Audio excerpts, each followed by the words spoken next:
कहानी को पूरा समझने के लिए कहानी के पिछले दोनों भागों को ज़रूर देखें। उसका लिंक मैं आप लोगों को डिस्क्रिप्शन बॉक्स में दे दूंगी और साथ में कमेंट बॉक्स में पिन भी कर दूंगी, तो आप वहां से भी जाकर देख सकते हैं। निया की शादी की तैयारियां पूरे शोर शराबे और खुशियों के साथ शुरू हो चुकी थी। अनुराग जी के घर का कोना कोना रोशनी से जगमगा रहा था। बड़े बड़े फ्लावर डेकोरेशन, रंग बिरंगी लाइट्स, बाहर खड़ी महंगी गाड़ियां और अंदर भागते दौड़ते स्टाफ, हर तरफ सिर्फ शादी का माहौल था। लेकिन इन सारी चमक दमक के पीछे एक लड़की थी जो हर छोटी से छोटी चीज़ को खुद खड़े होकर संभाल रही थी। वो थी सिया। कभी वो फ्लोरल थीम चेक करती, कभी लाइटिंग, कभी मेहमानों की लिस्ट, तो कभी किचन का अरेंजमेंट। उसकी आंखों में थकान ज़रूर थी, लेकिन अपने काम को लेकर वही जुनून था जो उसे बाकी लोगों से अलग बनाता था। इधर मुंबई में सम्राट अपने ऑफिस के केबिन में बैठा हुआ था। उसके सामने फाइल्स का ढेर था, लेकिन उसका ध्यान बार बार फ़ोन की स्क्रीन पर जा रहा था जहां रिया की तस्वीर लगी हुई थी। उसने गहरी सांस ली और अपनी आंखें बंद कर ली। डैम इट, वो कुर्सी पर पीछे सिर टिकाते हुए बुदबुदाया। प्रोजेक्ट में अचानक ऐसी दिक्कत आ गई थी कि चाह कर भी वो अभी लखनऊ नहीं जा पा रहा था। वो वही प्रोजेक्ट था जिसमें विदेशी क्लाइंट जुड़े हुए थे और एक छोटी सी गलती करोड़ों का नुकसान करवा सकती थी। लंदन वाले क्लाइंट यहाँ आ भी चुके थे, लेकिन उसके लिए दुनिया का सबसे ज़रूरी चीज़ उसके लाडो की शादी थी। वो अपनी बहन की शादी में किसी भी तरह की कमी नहीं छोड़ना चाहता था। तभी उसने इंटरकॉम दबाया। राजन, मेरे केबिन में आओ। कुछ ही सेकंड में एक लंबा, स्मार्ट और गंभीर चेहरा लिए लड़का अंदर आया। Yes sir. सम्राट ने उसकी तरफ देखा। राजन सिर्फ उसका असिस्टेंट नहीं था, बल्कि उसका सबसे भरोसेमंद इंसान था। शायद वही एक ऐसा था जो सम्राट के गुस्से के पीछे का दर्द समझता था। तुम्हें आज ही लखनऊ के लिए निकलना होगा, सम्राट ने सीधे कहा। राजन थोड़ा चौंका। सब ठीक है ना सर? निया की शादी की तैयारियां शुरू हो चुकी हैं। मैं अभी यहाँ फंसा हुआ हूँ, लेकिन वहाँ कोई कमी नहीं रहनी चाहिए। हर चीज़ खुद देखना, जो भी ज़रूरत हो तुरंत मुझे अपडेट करना। राजन मुस्कुराया।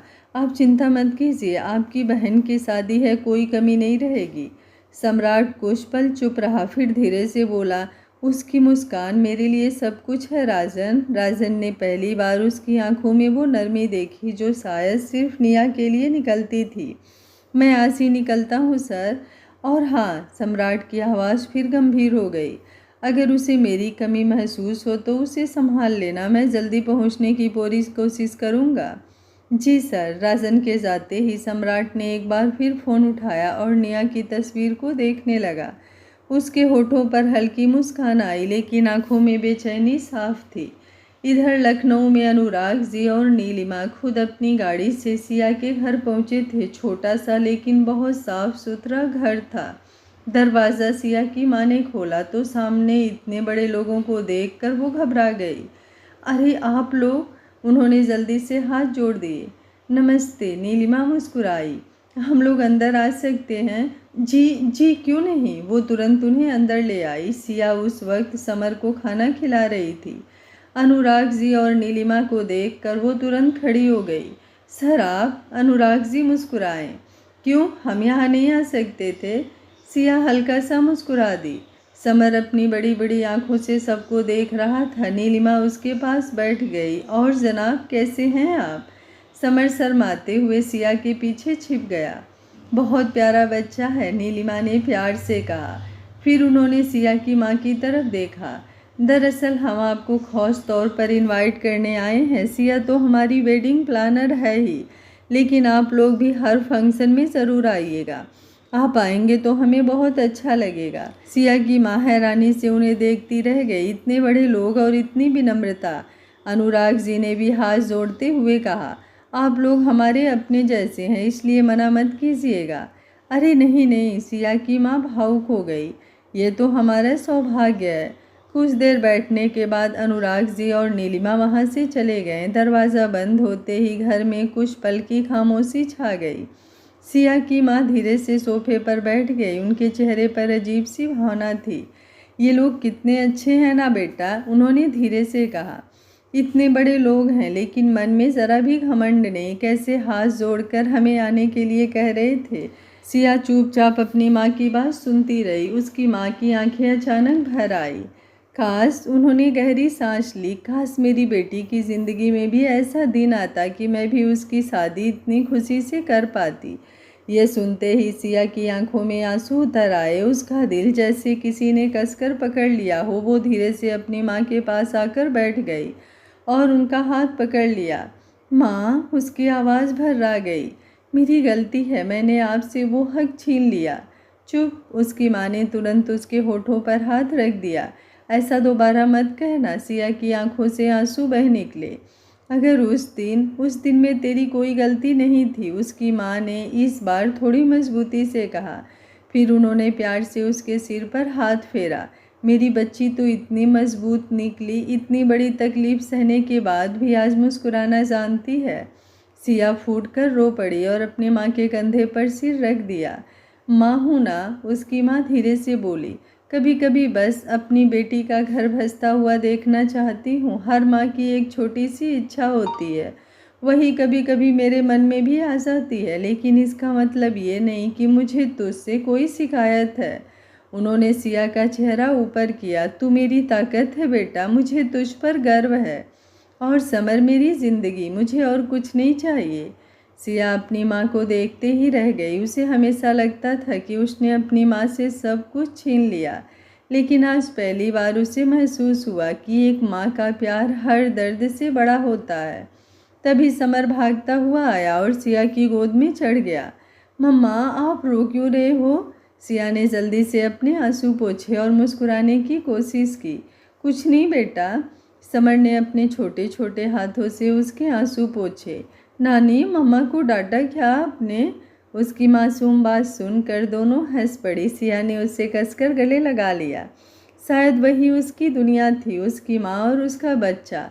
और इसी छोटी सी दुनिया में उसने खुद को जीना सिखा दिया था। लेकिन उसे क्या पता था, किस्मत धीरे धीरे उसकी उस दुनिया के दरवाजे पर उसी इंसान को वापस लाने वाली है जिससे बचने के लिए उसने 5 साल पहले पूरा शहर छोड़ दिया था। मुंबई की रात उस वक्त भी जगमगा रही थी, लेकिन मल्होत्रा ग्रुप ऑफ इंडस्ट्रीज के सबसे ऊंचे बिल्डिंग्स में टॉप फ्लोर पर बैठे सम्राट मल्होत्रा की आंखों में सिर्फ एक ही चीज़ घूम रही थी, लखनऊ और उसकी लाडो की मेहंदी। उसके सामने टेबल पर फैली फाइल्स, लैपटॉप स्क्रीन पर लगातार बदलते प्रोजेक्ट, ग्राफ्स और कॉन्फ्रेंस कॉल्स की आवाज़ें बता रही थी कि वो पिछले कई घंटों से लगातार काम में लगा हुआ था। लेकिन आज उसकी आंखों में अलग ही बेचैनी थी। उसने घड़ी की तरफ देखा, रात के 9 बज चुके थे। तभी उसने अचानक इंटरकॉम उठाया। सभी मैनेजर्स को कॉन्फ्रेंस रूम में बुलाओ, राइट नाउ। उसकी भारी आवाज़ सुनते ही पूरा ऑफिस अलर्ट हो गया।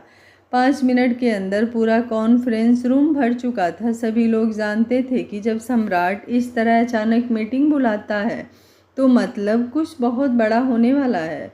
सम्राट तेज कदमों से अंदर आया। उसकी आंखों में वही खतरनाक शक्ति थी जिससे बड़े बड़े लोग तक डरते थे। उसने टेबल पर फाइल फेंकी और सबकी तरफ देखते हुए बोला, मुझे अगले 24 घंटे में ये लंदन वाला प्रोजेक्ट हर हाल में कंप्लीट चाहिए। उसकी आवाज़ इतनी ठंडी थी कि कमरे में बैठे लोगों की सांसें तक अटक गई। लेकिन सर, एक मैनेजर कुछ बोलने की कोशिश करने लगा तो सम्राट ने उसे बीच में ही रोक दिया। नो एक्सक्यूज, उसने उंगली टेबल पर मारते हुए कहा।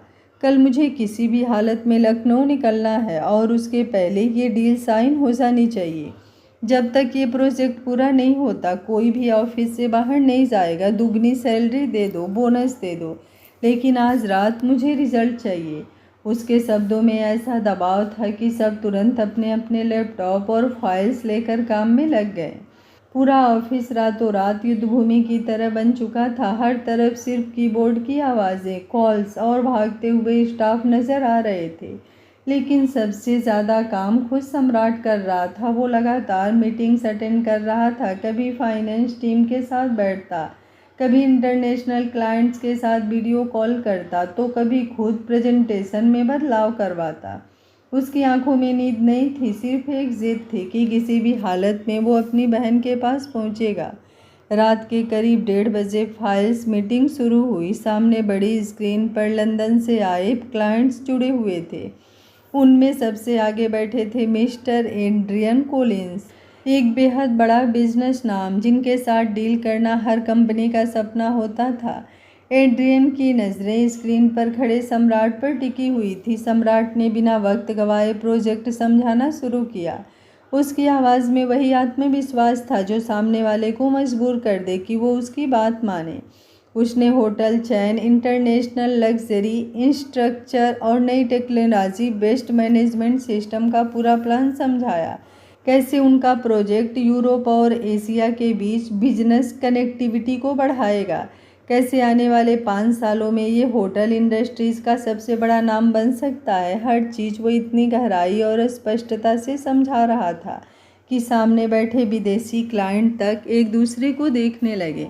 करीब 1 घंटे तक लगातार डिस्कशन चलता रहा। आखिर में एड्रियन अपनी कुर्सी से उठे और मुस्कुराते हुए बोले, impressive mister Malhotra, very impressive. अब समझ आया कि लोग आपको इंडिया का सबसे खतरनाक बिजनेसमैन क्यों कहते हैं। सम्राट हल्का सा मुस्कुराया, लेकिन उसकी आंखों में सिर्फ थकान थी। सो एड्रियन ने हाथ आगे बढ़ाया, we are ready to sign the project. अगले ही पल पूरे कॉन्फ्रेंस रूम में तालियों की आवाज़ गूंज उठी। महीनों से अटका हुआ करोड़ों का प्रोजेक्ट आखिरकार पूरा हो चुका था। सम्राट ने आंखें बंद करके गहरी सांस ली। उसके चेहरे पर पहली बार सुकून दिखाई दिया, जैसे उसके कंधों से कोई भारी बोझ उतर गया हो। मीटिंग खत्म होते ही राजन का फ़ोन आया, सर यहाँ सारी तैयारियाँ बहुत अच्छी चल रही है, निया मैम आपको बहुत मिस कर रही हैं। सम्राट की आंखें नरम पड़ गई। कल पहुँच रहा हूँ, उसने धीरे से कहा। मेरी लाडो की मेहंदी है, मैं कैसे मिस कर सकता हूँ। रात के 3 बज चुके थे जब सम्राट आखिर अपने घर पहुंचा। पूरा घर शांत था। उसने अपना कोट सोफे पर फेंका और सीधे अपने कमरे में चला गया। कमरे में आते ही उसकी नज़र दीवार पर लगी निया की बचपन वाली तस्वीर पर गई। वो हल्का सा मुस्कुराया, बस बच्चा, कल आ रहा हूँ। कई दिनों बाद उसके चेहरे पर सुकून था।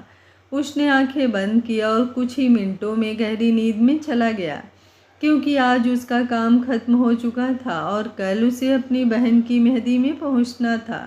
दूसरी तरफ लखनऊ में सुबह से ही अनुराग जी के घर में हलचल शुरू हो चुकी थी। आज निया की मेहंदी थी और घर पूरा फूलों की खुशबू और म्यूजिक से भरा हुआ था। हर तरफ ग्रीन और येलो थीम का डेकोरेशन था। बड़े बड़े झूमरों पर फूलों की लड़ियाँ लटक रही थी। लॉन में खूबसूरत स्टेज तैयार था जहाँ मेहंदी की रस्म होनी थी। सिया सुबह से ही हर अरेंजमेंट खुद चेक कर रही थी। कभी वो फ्लोरल एंट्री देखती, कभी गेस्ट मीटिंग, तो कभी कैटरिंग, लेकिन आज वो खुद भी बेहद खूबसूरत लग रही थी। उसने ग्रीन कलर का मेहंदी एलिगेंट सूट पहना हुआ था। हल्का मेकअप, खुले बाल और कानों में छोटे छोटे झुमके। उसकी सादगी ही उसकी सबसे बड़ी खूबसूरती थी। कई स्टाफ तक उसे पलट कर देख रहे थे। तभी पीछे से नीलिमा जी की आवाज़ आई, सिया। वो पलटी तो नीलिमा उसे देखते ही मुस्कुरा दी। आज तो तुम खुद किसी फंक्शन की जान लग रही हो। सिया हल्का सा मुस्कुरा दी, थैंक यू मैम।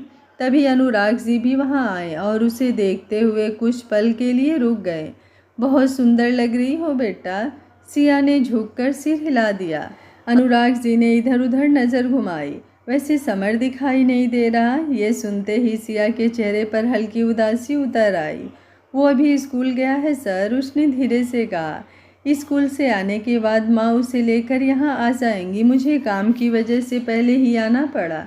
घर पर समर को देखने वाला भी तो कोई चाहिए ना। अनुराग जी ने समझते हुए सिर हिलाया।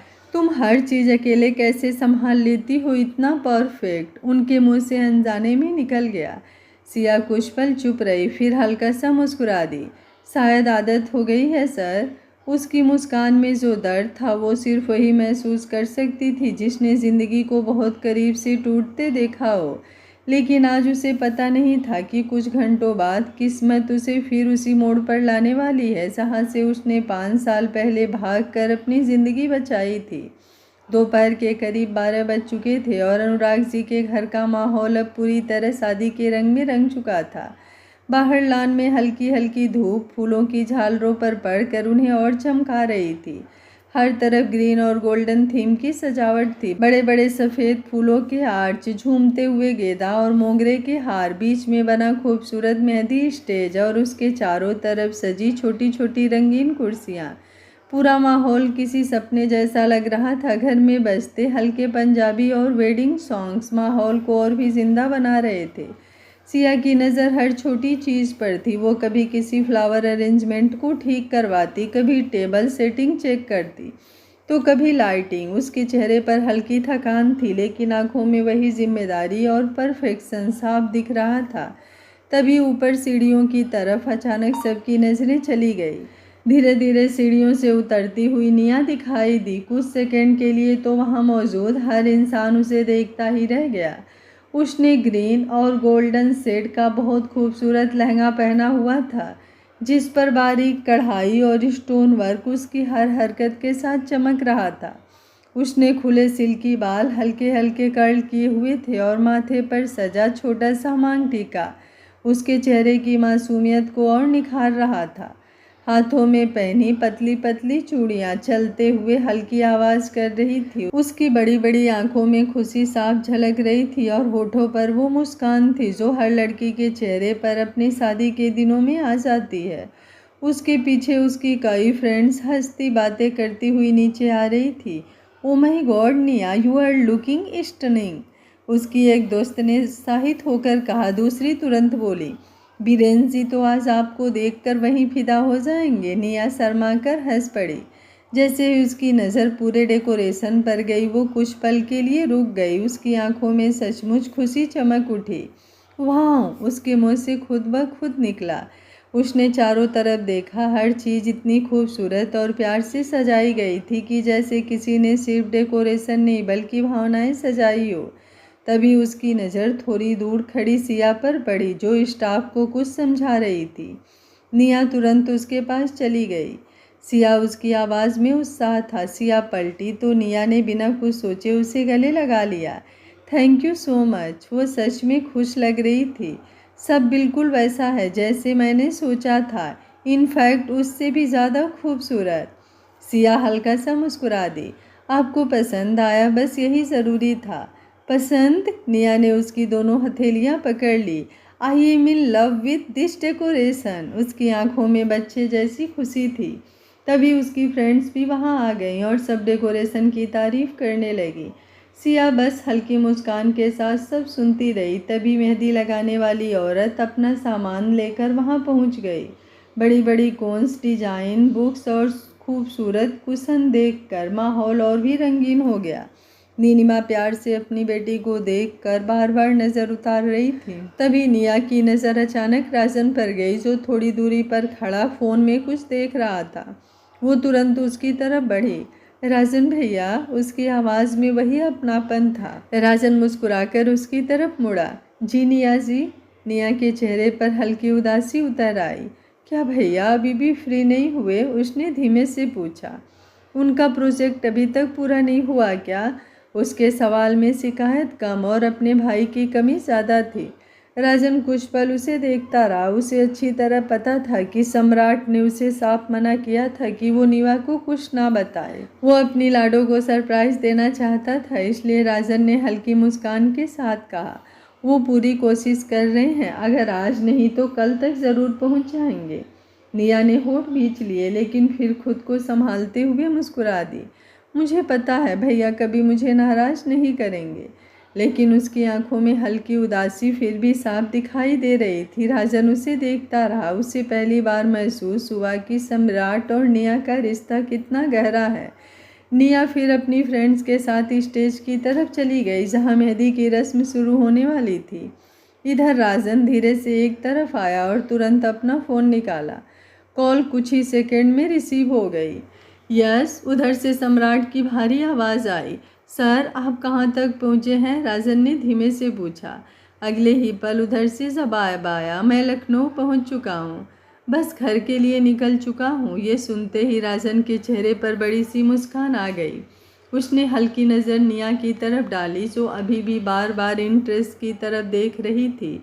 सर, राजन हल्का हंस पड़ा। निया जी की मेहंदी शुरू होने वाली है, वो आपको बहुत मिस कर रही हैं। कुछ सेकंड की खामोशी के बाद सम्राट की धीमी लेकिन आत्मविश्वास से भरी आवाज़ आई, जस्ट वेट एंड वॉच। उसके शब्दों में वही रौब, वही ठहराव और वही प्यार था जो सिर्फ उसकी बहन के लिए निकलता था। राजन मुस्कुरा उठा। उसे अब समझ आ गया था कि सम्राट अपनी बहन को कितना बड़ा सरप्राइज देने वाला है। इधर मेहंदी की रस्म शुरू हो चुकी थी। निया स्टेज पर बैठी हुई थी और मेहंदी वाली उसके हाथों पर खूबसूरत डिज़ाइन बना रही थी। उसकी फ्रेंड्स लगातार उसे चिढ़ा रही थी। कोई वीरेन का नाम लेकर हंसी उड़ा रहा था तो कोई उसकी शर्माती हुई शक्ल देखकर उसे और छेड़ रहा था। निया बार बार हंस पड़ती, लेकिन उसकी नज़र हर कुछ मिनट बाद घर के मेन गेट की तरफ चली जाती। शायद उसका दिल अब भी अपने भाई का इंतजार कर रहा था। वहीं दूसरी तरफ सिया थोड़ा दूर खड़ी सब कुछ देख रही थी। उसके चेहरे पर हल्की मुस्कान थी, लेकिन अंदर कहीं एक खालीपन भी था जिसे शायद सिर्फ वही महसूस कर सकती थी। उसे नहीं पता था कि जिस इंसान से बचने के लिए उसने 5 साल पहले अपनी पूरी ज़िंदगी बदल दी थी, वो अब उसी घर की तरफ बढ़ रहा था जहां वो इस वक्त खड़ी थी। और किस्मत बस कुछ ही पलों में उसकी दुनिया को फिर से एक दूसरे के सामने लाने वाली थी। अनुराग जी मेहमानों का स्वागत करने में लगे थे, तभी अचानक बाहर गेट के पास हलचल शुरू हुई।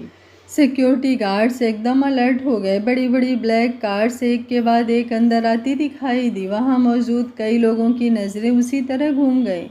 लेकिन ठीक उसी पल दूसरी तरफ खड़ी सिया का फ़ोन ज़ोर ज़ोर से बज उठा। उसने हल्का सा चौंक कर फ़ोन देखा। स्क्रीन पर उसकी माँ का नाम चमक रहा था। जैसे ही उसने कॉल रिसीव की, उधर से घबराई हुई आवाज़ आई, सिया जल्दी अस्पताल आ जा, समर स्कूल में गिर गया है, उसके घुटनों में बहुत चोट लग गई है, स्कूल वाले उसे अस्पताल लेकर आए हैं। बस इतना सुनना था कि सिया के चेहरे का रंग उड़ गया। क्या? उसकी आवाज़ कांप गई। उसके हाथ अब तक ठंडे पड़ गए थे। मैं अभी आती हूँ माँ। फ़ोन कटते ही उसकी सांसें तेज़ हो गई। एक पल के लिए उसे कुछ समझ नहीं आया। उसकी नज़र सामने गई जहाँ लोग सम्राट की एंट्री में खोए हुए थे, लेकिन इस वक्त उसकी दुनिया सिर्फ उसका बच्चा था। वो तुरंत अनुराग जी की तरफ भागी। सर, उसकी आवाज़ बुरी तरह से काँप रही थी। अनुराग जी तुरंत उसकी हालत देखकर गंभीर हो गए। क्या हुआ बेटा? समर, उसकी आंखों में आंसू आ गए। वो स्कूल में गिर गया, उसे हॉस्पिटल लेकर गए हैं, मुझे अभी जाना होगा। अनुराग जी ने बिना एक सेकंड गंवाए उसके कंधे पर हाथ रखा। तुम तुरंत जाओ बेटा। उनकी आवाज़ में पिता जैसा अपनापन था। लेकिन सर, यहाँ की चिंता मत करो बेटा, उन्होंने प्यार से कहा। सब अरेंजमेंट तुम कर चुकी हो, बाकी हम संभाल लेंगे। सबसे पहले जिम्मेदारी तुम्हारे लिए समर है। सिया की आंखें भर आई। उसने जल्दी से वहाँ दूसरे स्टाफ को ज़रूरी इंस्ट्रक्शन दिए और फिर पीछे वाले रास्ते से जल्दी जल्दी निकल गई। उसी पल गेट के पास खड़ी सबसे आगे वाली कार धीरे धीरे रुकी। ड्राइवर ने तुरंत बाहर निकलकर पीछे का दरवाज़ा खोला और अगले ही पल ब्लैक सूट में सम्राट मल्होत्रा बाहर उतरा। उसकी पर्सनालिटी हमेशा की तरह बेहद दमदार थी। ब्लैक शर्ट के ऊपर प्रिंटेड कोट, हाथ में महंगी घड़ी, चेहरे पर वही रौब, लेकिन आज उसकी आंखों में एक अलग नरमी थी। जैसे आज दुनिया का सबसे बड़ा बिजनेसमैन नहीं, सिर्फ अपनी बहन से बेइंतहा प्यार करने वाला भाई वहां आया हो। उसकी एंट्री के साथ बैकग्राउंड में हल्का सा म्यूजिक बजना शुरू हुआ। पहले सिर्फ बीट सुनाई दी, फिर एक भारी लेकिन बेहद भावुक आवाज़ पूरे माहौल में गूंज उठी। तेरी खुशियों पे अपनी शान वार दूँ, मेरी लाडू, तुझे मैं दुनिया से बचा लूँ। तेरे चेहरे की मुस्कान ही मेरी दुनिया है, तू हंस दे तो हर दर्द मैं भूल जाऊँ। पूरा माहौल जैसे अचानक थम गया। वहाँ मौजूद लोग सचमुच उसे देखते रह गए। कुछ लड़कियाँ तो सम्राट की पर्सनालिटी देखकर एक दूसरे में फुसफुसाने लगी, लेकिन सम्राट की नज़र सिर्फ अपने घर के अंदर थी, अपनी लाडो पर। इधर स्टेज पर बैठी निया ने जैसे ही अपने भाई को देखा, उसकी आंखें चमक उठी। भाई, उसके ओठों से धीरे से निकला। वो खुशी से लगभग उठने ही वाली थी कि मेहंदी वाली ने उसे रोक दिया। निया की आंखें नम हो गई। उसके चेहरे पर जो खुशी थी वो शायद किसी लड़की को अपनी शादी में अपने भाई को देखकर होती है। सामने लॉन में सम्राट अपनी बहन की तरफ बढ़ रहा था और दूसरी तरफ किस्मत सिया को वहां से दूर ले जा रही थी। शायद दोनों की मुलाकात अभी भी वक्त को मंजूर नहीं थी। सिया लगभग दौड़ते हुए बाहर आई। उसने जल्दी से कैब ली और पूरे रास्ते उसकी आंखों से आंसू बहते रहे। कुछ नहीं होगा मेरे बच्चे को, वो बार बार खुद से कह रही थी, लेकिन उसका दिल बुरी तरह घबरा रहा था। उसके हाथ कांप रहे थे। रास्ते में उसने अपनी माँ को फिर फ़ोन लगाया। माँ, सब ठीक है ना? घबराना मत बेटा, डॉक्टर देख रहे हैं। लेकिन उनकी आवाज़ में भी चिंता साफ थी। हॉस्पिटल पहुँचते ही सिया लगभग भागते हुए अंदर आई। उसके बाल बिखर चुके थे, सांसें तेज चल रही थी। उसने रिसेप्शन पर जल्दी से पूछा और फिर सीधा उस कमरे की तरफ दौड़ी जहाँ समर था। जैसे ही उसने कमरे का दरवाज़ा खोला, उसकी नज़र सीधे बेड पर बैठे समर पर गई। उसके दोनों घुटनों पर पट्टी बंधी हुई थी और आंखें रो रो कर लाल हो चुकी थी। समर, सिया की आवाज़ टूट गई। अगले ही पल वो उसके पास पहुंच गई और उसे कसकर गले लगा लिया। मम्मा, समर भी उसे पकड़कर रो पड़ा।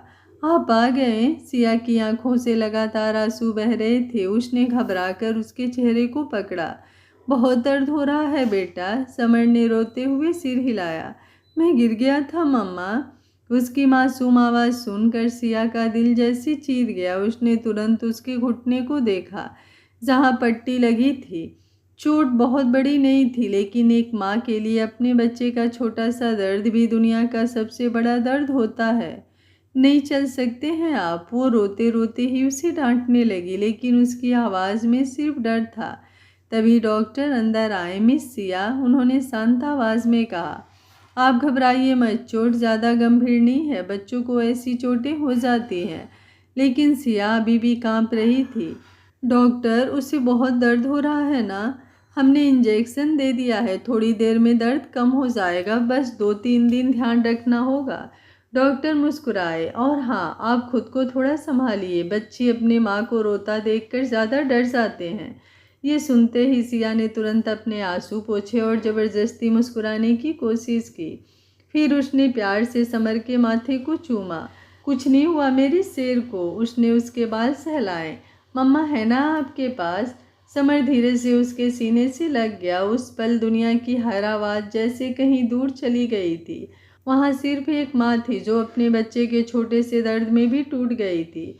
और दूसरी तरफ उसी शहर में एक आदमी अपनी बहन की खुशी में मुस्कुरा रहा था, बिना ये जाने कि किस्मत फिर से उसकी ज़िंदगी को उसी लड़की के बहुत करीब लाकर खड़ा कर चुकी है जिसे वो 5 साल से ढूंढ रहा था। सम्राट जैसे ही लॉन के बीचों बीच पहुंचा, वहां मौजूद लोगों की नज़रें उसी पर टिक गई। ब्लैक सूट में उसकी पर्सनालिटी हमेशा की तरह बेहद प्रभावशाली लग रही थी, लेकिन आज उसके चेहरे पर बिजनेस टाइकून वाला सख्त भाव कम और अपनी बहन के लिए उमड़ा प्यार ज़्यादा दिखाई दे रहा था। स्टेज पर बैठी निया की आंखें जैसे ही अपने भाई पर पड़ी, उनमें तुरंत चमक आ गई। अगले ही पल उसकी आंखें भर आई। भाई, उसके होठों से धीमी आवाज़ निकली। सम्राट की नज़र जैसे ही अपनी बहन पर गई, उसके चेहरे का सारा तनाव खुद ब खुद नरम पड़ गया। वो धीरे धीरे स्टेज की तरफ बढ़ा। निया उसे लगातार देखे जा रही थी, जैसे उसे यकीन ही नहीं हो रहा था कि उसका भाई सच में उसके सामने खड़ा है।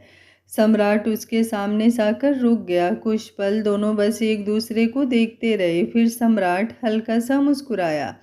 क्या हुआ मेरी लाडो, ऐसे देख क्यों रही है? बस इतना सुनना था कि निया की आंखों से आंसू निकल पड़े। आपको पता है, मैं कल से आपका इंतज़ार कर रही थी। उसकी आवाज़ कांप गई। सम्राट का दिल जैसे उसी पल पिघल गया। उसने धीरे से आगे बढ़कर अपनी बहन का माथा चूम लिया। सॉरी बच्चा, उसकी आवाज़ बेहद नरम थी। काम में फंस गया था, लेकिन मैं आ गया ना। निया खुद को रोक नहीं पाई। मेहंदी लगे हाथों के बावजूद वो थोड़ा आगे झुकी और अपने भाई से लिपट गई। सम्राट ने भी तुरंत उसे अपनी बाहों में भर लिया। उसकी आंखें भी हल्की नम हो गई थी, लेकिन वो मुस्कुरा रहा था क्योंकि वो जानता था कि उसकी लाडो उसे रोता हुआ बिल्कुल पसंद नहीं करती। अगर आप नहीं आते ना, निया रोते रोते बोली, तो मैं सच में मेहंदी नहीं लगवाती। सम्राट हल्का हंस पड़ा। ड्रामा बहुत करने लगी है तू। उसने प्यार से उसके सिर पर हाथ फेरा। तेरी शादी है बच्चा, और तेरा भाई ना आए, ऐसा हो सकता है क्या? निया बस उसे देखती रही। उस रात उसके चेहरे पर जो सुकून था वो शायद सिर्फ एक बहन ही महसूस कर सकती थी, जब उसका भाई उसके सबसे खास दिन पर उसके साथ हो। नीलिमा थोड़ी दूर खड़ी दोनों को देख रही थी। उनकी आंखों में आंसू थे। भगवान हमेशा तुम दोनों का प्यार ऐसे ही बनाए रखे, उन्होंने धीरे से कहा। अनुराग जी भी मुस्कुरा उठे थे। उन्हें हमेशा से इन दोनों भाई बहन का रिश्ता देखकर एक अलग ही सुकून मिलता था। धीरे धीरे मेहंदी की रस्म आगे बढ़ती रही। निया अपने फ्रेंड्स के साथ हंसती रही, फोटो खिंचवाती रही, लेकिन उसकी नज़र बार बार अपने भाई पर चली जाती, जो हर कुछ मिनट बाद उसे देख लेता था, जैसे उसे यकीन करना हो कि उसकी लाडो खुश है। इधर दूसरी तरफ सिया अस्पताल से निकल चुकी थी और किसी को इसका अंदाज़ा तक नहीं था कि किस्मत एक बार फिर दोनों को एक दूसरे के बेहद करीब लाकर भी दूर कर चुकी थी। कल का पार्ट बहुत ही ज़्यादा इंटरेस्टिंग होने वाला है। कल सिया और सम्राट आमने सामने होंगे। आज का पार्ट आप लोगों को कैसा लगा कमेंट बॉक्स में अपनी राय ज़रूर दीजिएगा। कहानी अच्छी लग रही है तो वीडियो को एक लाइक ज़रूर करिएगा। Thank you for watching. मिलते हैं कहानी के अगले भाग में। तब तक स्वस्थ रहिए, मस्त रहिए, अपना ख्याल रखते रहिए।